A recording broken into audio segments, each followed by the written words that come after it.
દિવસ થઈ ગયા તું તો મને યાદ જ કરતી નથી. મારી પત્નીએ કહ્યું એવું તો હોતું હશે, તમે તમને ચારે બાજુ દેખાવ છો. ઘઉંના લોટમાં, ચોખાના દાણામાં, મગના દાણામાં.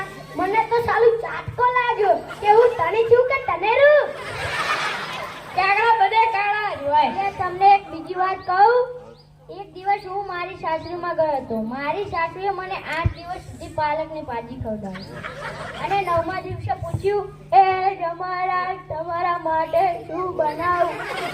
એ કહ્યું, કીધે જ બતાવજો ને, હું જાતે જ કરી લઈશ. એક દિવસ હું મારી પત્ની સાથે શાક માર્કેટમાં ગયો. મારી પત્ની કહે 2 કિલો વટાણા લઈ લો. મેં કહ્યું, એમાં પૂછવાની શું વાત ગાડી, લઈ લે. તે મારી પત્ની કહે, આ વટાણા તમને પૂછીને જ લેવા પડે ને, આ વટાણા તમારે ફોલવાના છે એટલે.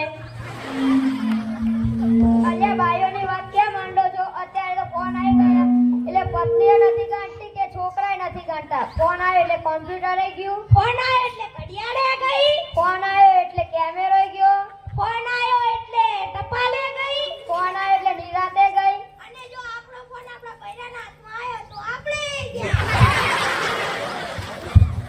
અલ્યા આજકાલના છોકરાઓની શું વાત જ કરું.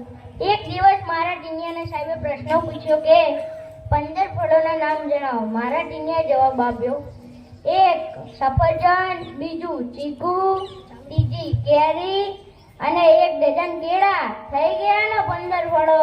લો કરો વાહ. અલ્યા કે તો ભારે કરી ટીનિયાની વાત કો તળકે.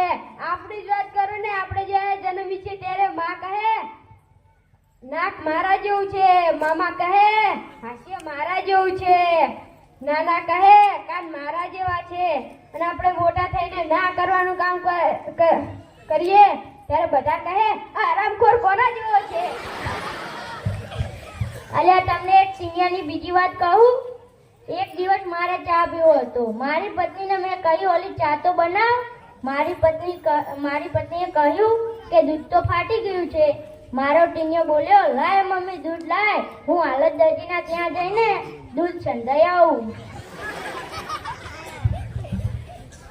લો હવે ત્યારે જઈએ. આ બધા તો નવરા છે, આપણી થોડા નવરા છીએ. ચાલો ચાલો.